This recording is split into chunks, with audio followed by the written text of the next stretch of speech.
ಹಿಂದಿನ ಕಾಲದಲ್ಲಿ ಕುಂಬಾಪುರ ಎಂದು ಕರೆಸಿಕೊಳ್ಳುತ್ತಿದ್ದ ಕುಮಟಾದಲ್ಲಿ ಶ್ರೀ ಶಾಂತಿಕಾ ದುರ್ಗಾ ಪರಮೇಶ್ವರಿ ಅಮ್ಮನವರ ಪುಣ್ಯ ದೇವಾಲಯವಿದ್ದು, ಈ ದೇವಿಯನ್ನ ಕುಮಟಾದ ಗ್ರಾಮ ದೇವತೆ ಎಂದು ಕರೆಯಲಾಗುತ್ತಿದೆ.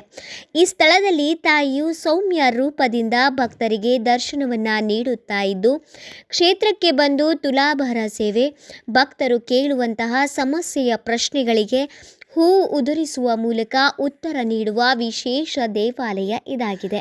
ಉತ್ತರ ಕನ್ನಡ ಜಿಲ್ಲೆಯಲ್ಲಿಯೇ ಪುಷ್ಪ ಪೂಜೆಗೆ ಅತ್ಯಂತ ಹೆಸರುವಾಸಿಯಾಗಿರುವ ಪ್ರಸಿದ್ಧಿಯನ್ನು ಪಡೆದಿರುವ ಈ ದೇವಾಲಯವು ಮಹಿಳೆಯರ ಪಾಲಿಗಂತೂ ಅಷ್ಟೈಶ್ವರ್ಯವನ್ನು ನೀಡುವ ಪ್ರಸಿದ್ಧ ಶಕ್ತಿ ಸ್ಥಳವಾಗಿದೆ.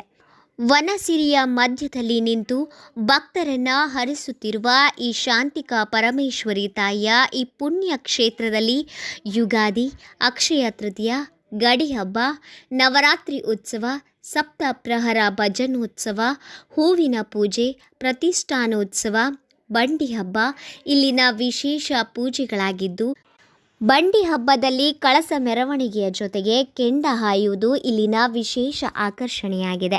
ಜೊತೆಗೆ ಈ ದೇವಸ್ಥಾನದಲ್ಲಿ ಗೋಶಾಲೆ ಇರುವುದು ಗಮನಾರ್ಹವಾಗಿದೆ. ಈ ದೇವಾಲಯದ ಇತಿಹಾಸವನ್ನ ತಿಳಿಯುವುದಾದರೆ, ಹಿಂದೆ ಪರಶುರಾಮರು ತನ್ನ ತಂದೆಯ ಆಜ್ಞೆಯಂತೆ ತಪಸ್ಸು ಮಾಡಲು ಪ್ರಶಾಂತವಾದ ಜಾಗವನ್ನು ಹುಡುಕುತ್ತಾ ಇರುವಾಗ ಅವರ ಕಣ್ಣಿಗೆ ಬಿದ್ದಿದ್ದು ಸಹ್ಯಾದ್ರಿಯ ಮಡಿಲು.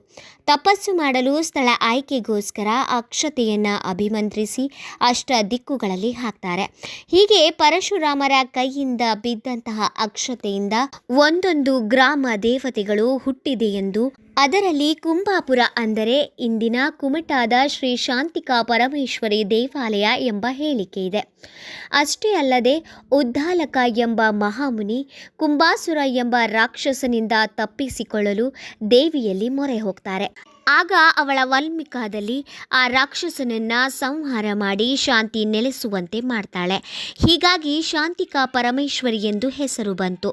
ಈ ದೇವಿಯ ಮೂಲ ಮೂರ್ತಿಯು ಈಗಲೂ ಹುತ್ತದೊಳಗೆ ಇದ್ದು, ಅಲ್ಲಿಂದ ತೆಗೆಯದೆ ಹೊಸ ಮೂರ್ತಿಯನ್ನು ನಿರ್ಮಾಣ ಮಾಡಿ ಪೂಜೆ ಮಾಡಲಾಗುತ್ತಿದೆ. ಇಲ್ಲಿನ ಎಲ್ಲ ಕೃಷಿ ಬಿತ್ತನೆ ಕಾರ್ಯವು ಬಂಡಿ ಹಬ್ಬ ಮಾಡಿದ ನಂತರವೇ ಮಾಡುವುದರಿಂದ ಈ ದೇವಿಗೆ ಭೂಮಿ ತಾಯಿ ಎಂದು ಕೂಡ ಕರೆಯುತ್ತಿದ್ದಾರೆ. ಹಾಗಾಗಿ ದೇವರ ಹೊಸಕ್ಕಿ ಉಪ್ಪಾರ ಸೇವೆ ಮಾಡೋದು ಇಲ್ಲಿ ರೂಢಿಯಲ್ಲಿದೆ.